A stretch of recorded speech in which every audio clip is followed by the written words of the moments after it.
I found tickets for a cruise that my boyfriend got me. This gift has cemented for me that this relationship is over.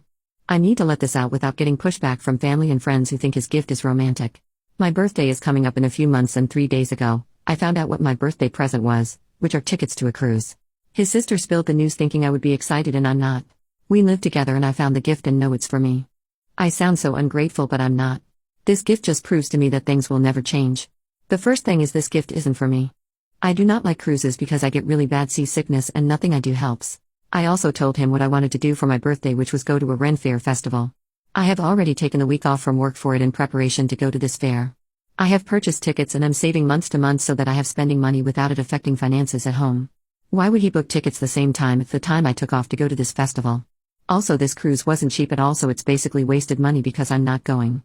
I'm so annoyed. I have told him time and time again that I don't feel like he listens to me, that I feel like he just gets me things by thinking about what's best for him or what he would like. It's not only gifts. He makes decisions based on what he thinks is best, and I just can't deal with it anymore. I love him, but I'm so done, and before anyone says I didn't talk to him or to talk to him about this, I have repeatedly. This has been a recurring conversation in our 2.5-year relationship. The next thing to do is talk this out and end things. Update number 1, the day I wrote my post is the day I ended things with my ex. When he came home, I basically said I found the tickets for the cruise and I asked him who they were for. He said they were for me for my birthday, and I ruined the surprise. I asked him why did he get me tickets for a cruise when he knows that I get seasick, and also when he knows that I have been preparing for a Ren Fair festival for a couple of months. He said that he always liked cruises when he went on them, and he thought that I could push through it with patches or some other remedy, because it was a really expensive cruise. He continued talking, but to be honest, I spaced out because I realized just how much this man didn't care about me. He bought cruise tickets completely disregarding what I had planned, how I would feel, and what I wanted to do, all because he liked them. Like, screw my birthday, screw what I want, screw how sick I get. He likes cruises, so we should do that. I think he realized I wasn't speaking or excited because he asked me what was wrong and I broke up with him. He was shocked and angry, and he asked why. This isn't the exact wording, but I said something like, "It's because I have realized how much you really don't care about me, and that you are always willing to put your wants over mine every time it suits you, even on my birthday." He started to argue and wanted to talk about it, but I was just numb and went to bed on the couch. After 2 hours of trying to speak to me, he left me alone. I woke up the next day and got ready for work. I oddly felt fine, and he wanted to talk, but I just said I'm done. If he wanted to talk about the apartment, or what we would do about the lease, or anything regarding the end of the relationship, I'm okay with that. I told him I'm not changing my mind about this, and for me, this relationship is done and I just want to split amicably.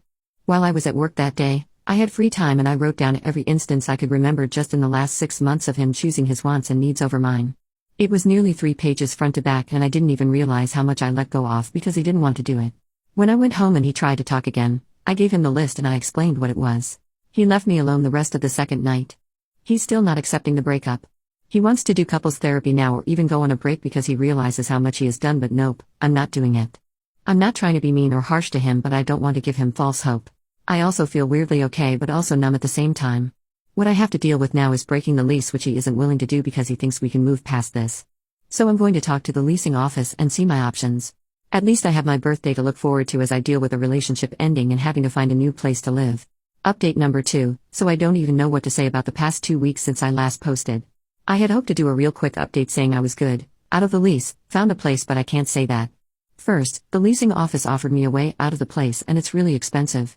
We have 4 months left and there is no way I could afford to break this lease, find a new place, move, put down a deposit and everything else that comes along with moving. If my ex and I break the lease together, it is significantly cheaper, but he has refused, so I have no choice but to live with him. I have a few places in mind and I'm eligible, so I will just deal with this for now.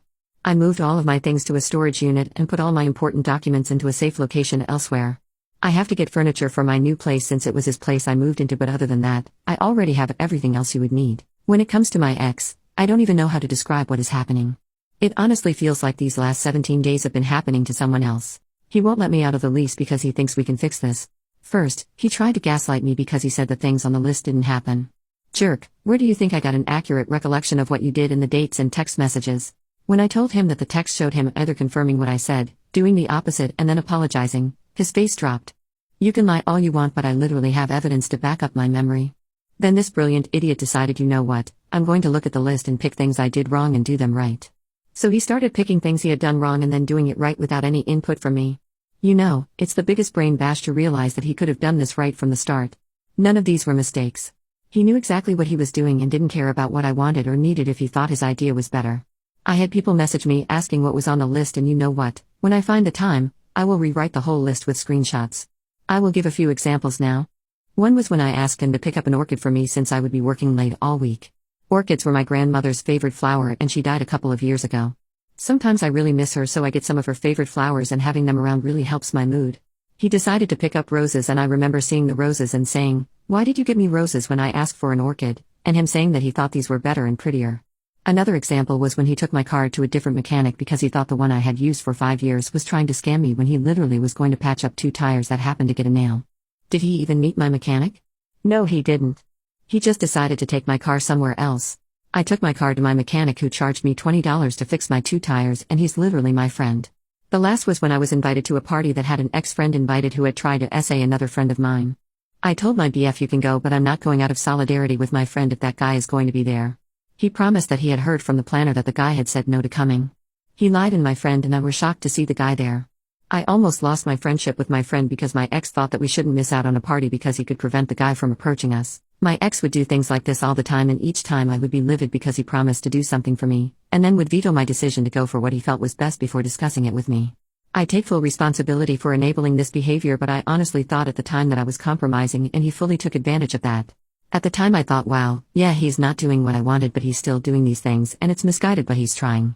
I did go to my close friends and sister's event, and I would hear, "Oh, but at least he still got you flowers. I can't remember the last time I got roses. He was looking out for you."